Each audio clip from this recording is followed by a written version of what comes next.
Good control by Marcus Trescothick. They've strayed onto the leg side, they've been punished. Well, there's confidence for you. Well, Trescothick is in marvellous form.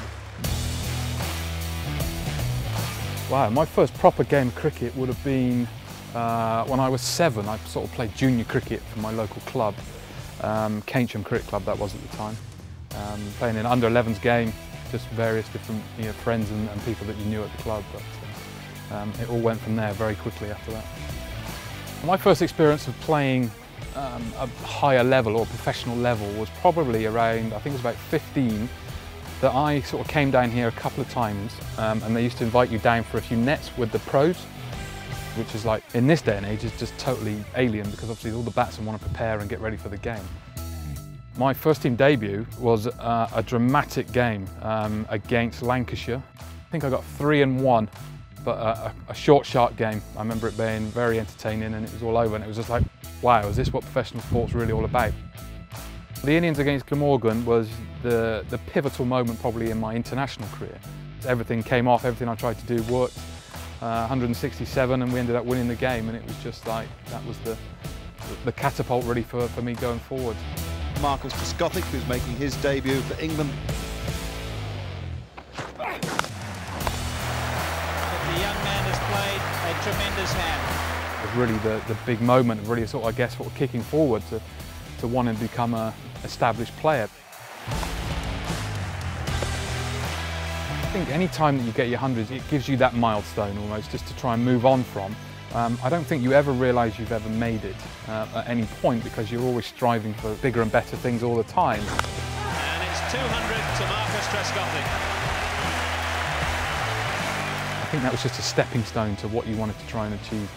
You wanted to try and get bigger and better things all the time. And that was just a kick-start to see how it went on.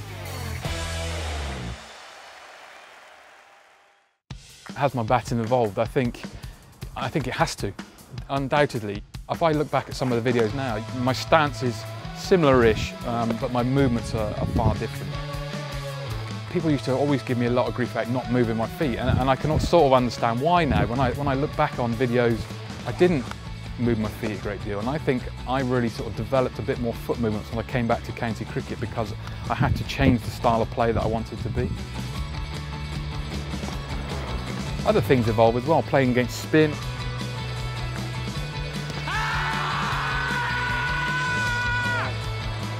Muralitharan was where it really started for me. You talked about the areas to hit, the angles to try and hit because of the ball spinning so much.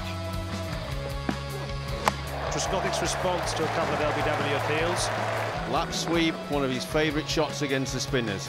You can't hit in certain positions where you would do against normal spinners, playing on maybe English conditions in that environment, so you have to adjust it completely. But the biggest part of it was obviously giving you the game plan of how to adjust to it. The next part of that, when you're facing Shane Warne, we were doing a lot of defensive work at the time, and there was that great delivery that he bowled against Andrew Strauss, wasn't it, Edgbaston in the 05 Ashes.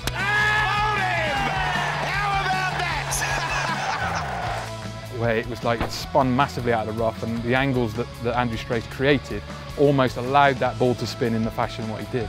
And that was then, we all then tried to work at a different area in a different game of what we were trying to do. I have to work really hard on my slip catching because when you're in the county grind, you lose a bit of concentration now and again, but I think you're always trying to find new things to try and invent games to play.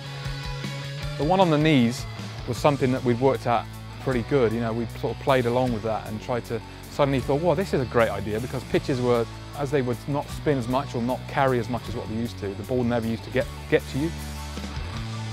The one round the corner is just, I guess, it's just a bit of anticipation. You see it quite often that as soon as somebody goes down to sweep, that the slip will try and run round, and it comes off once in a blue moon, and it just happens this perfect day. Look, if you're good enough to keep playing at the age that you are, if you're still producing the goods, your hunger is still there to do the hard work, the training, the discipline, everything that goes with it, there's no reason why you can't carry on. Whether it's 45, 50, whatever it may be, if you lose either part of those, then of course, it's time to move on and do something different.